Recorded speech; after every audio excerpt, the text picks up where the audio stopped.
New to Tinder? Let's create your account and start swiping in minutes. First, open the Tinder app. Here you can see many options. Tap on the one you prefer.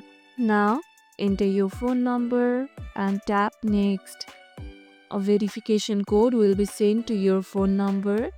Check your inbox and type it here. Then tap Next again. Now enter your email.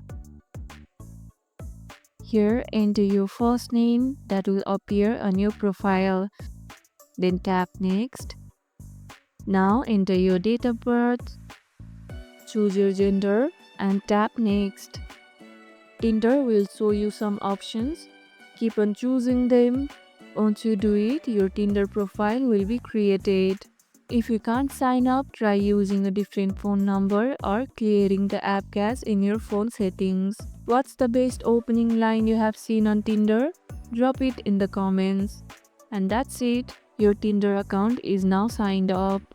If this video helped, hit the like button, share it, subscribe, and leave a comment.